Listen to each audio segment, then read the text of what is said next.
I want to explain two reasons why I'm still holding ZBCN even though nothing I say is financial advice. Now, a lot of people like to tell me, okay, the altcoin space isn't necessarily doing the best.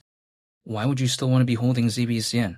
Well, it's because I haven't given up on the project, and the idea of maybe 10 cents, it hasn't left my mind. Keep in mind, the price of ZBCN has kind of went down by a pretty good amount to the point that 10 cents is now around a 25x from here. So even like 5 cents is now already over a 10x from here. But again, I'm not telling you to do anything when it comes to ZBCN, but if my goal, let's say, right, was to dollar cost average, and let's say there was like a pullback when it comes to the price, I don't know why I would necessarily complain about that, but this is just, again, my perspective. Now, 10 cents, even hypothetically reaching that, it still doesn't even seem that ridiculous to me, maybe because the market cap at that point, considering current circulating supply, would still be around 9 billion. So it's not like such a outlandish market cap. Whereas I've seen like, Dogecoin, for instance, reach over 80 billion in market cap back in 2021. And also something like XRP, the market cap was like not too long ago around 200 billion. So that's not even like, or should I say this right here isn't even like 5% of that.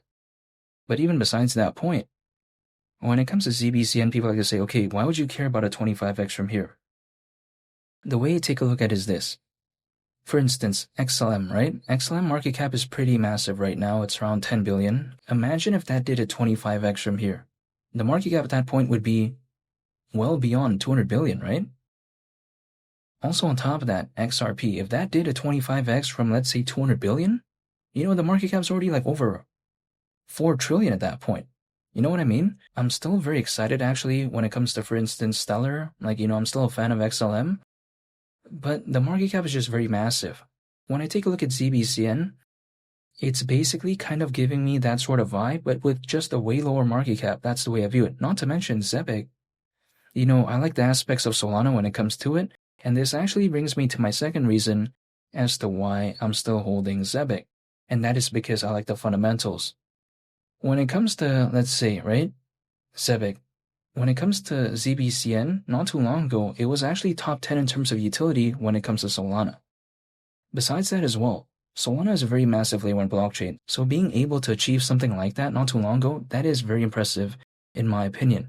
Not to mention as well, when it comes to Zebec, it is still focused on payments, it's still focused on global trade and finance, and the payments market currently is valued at over 2 trillion, whereas the global trade and finance market is expected to reach up to $5 trillion in value by 2028 according to Mordor Intelligence. So again, when I take a look at Zebec, I don't know what bad thing happened to it fundamentally. Yeah, sure, the price of ZBCN went down, but when it comes to Zebec, I still like it fundamentally. Not to mention, when it comes to its payrolls, right? Not too long ago, I saw on the monthly volume report that it had over 200 enterprise clients. So that is still very impressive. Again, sometimes my friends out there, they like to joke around and say, oh, when it comes to Zebec, they're not really focused on payrolls. Well, actually, they kind of are, or not. How would they achieve something like that, right? Again, over 200 enterprise clients when it comes to its payrolls. At least when I saw the last monthly volume report. Not to mention as well, why do I think Zebec being focused on payrolls is a pretty interesting thing? It's because other projects out there, sometimes they don't care about this, but I like how Zebec is still focused on these markets nonetheless. Not to mention Zebec is focused on real-world assets as well. And we've already kind of seen, the success that Ondo, even despite, again, the altcoin space not necessarily doing the best, again, we've already seen what Ondo has achieved historically speaking, and that is focused on real-world assets. So I like that as well when it comes to Zebec.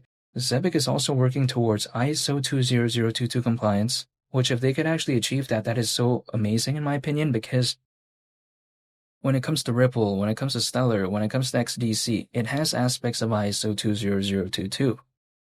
So if let's say Zebec's able to achieve that, maybe in that same regard, sort of fundamentally, who knows? But it wouldn't surprise me if it was kind of viewed as in the same regard, maybe, right? Maybe not as massive right now, but I'm just saying, in terms of the accomplishment, again, if they're working towards that, that is, I think, hypothetically such a good thing, right? Not to mention as well, when it comes to Zebec, we have to consider some of its backers. Like, for instance, One of its backers is Circle, which is the creator of USDC, and not only that, right? Circle is publicly listed.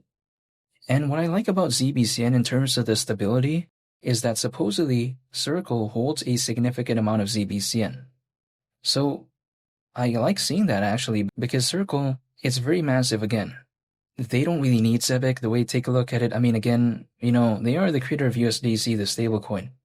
Let's face it, they don't really need ZBCN, especially considering like ZBCN's market cap is like not even like $500 million, you know what I mean? Even currently. Or let's say even if it was like the market cap like 2, 3, or 4 or 5 billion, that's still like so minuscule in the grand scheme of things for something like Circle. But then they still believe in Zebec anyways? That I find very impressive.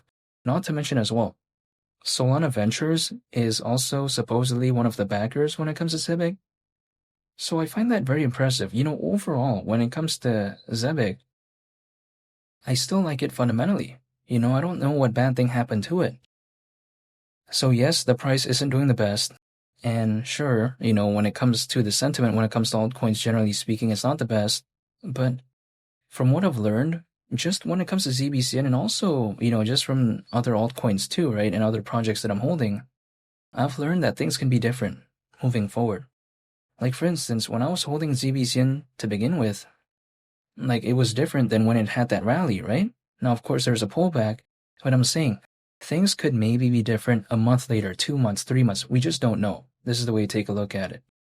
So this is why I'm staying patient, holding, and just waiting, and literally that's it. Because whether or not there is an altcoin season, let's say during this cycle, be it happens in the month of October, or let's say it waits until March, maybe even of next year in 2026, I mean, who knows, right? Even despite that, there's one thing I can do. I'm going to stay patient, dollar cost average, hold, and I just wait. I did that in the beginning when it comes to ZBCN, when I first believed in it, and I'm still going to do that right now. I don't want to give up. I'm not telling anyone to do anything, by the way, but this is just my outlook when it comes to it.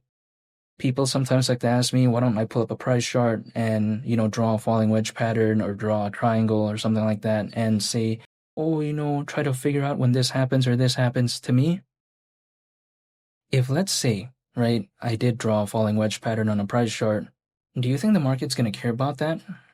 I highly doubt that. I don't think it's going to care at all, actually. So the only thing I can do is just stay patient, take a look at the fundamentals, and that's it. All I'm doing is focusing on projects that I like the fundamentals of and in market sectors that I'm a fan of and just staying patient. I mean, literally, that's about it. All it is for me is just a waiting game. I treat it like a marathon. It's not a sprint. I'm just preparing for a moment in time in which it maybe does something as opposed to trying to find the perfect moment, if that makes sense. So I'm not going to give up. But again, this is just the way to take a look at it, and that right there are 2 reasons why I'm still holding ZBCN. I'm going to still stay patient. I'm going to wait it out and see what happens, but ultimately, only time will tell. And feel free to subscribe if you enjoyed this video. I'd greatly appreciate it. It's been Lee the Captain, and I'll catch y'all on the next one. I'm out. Peace. Bye.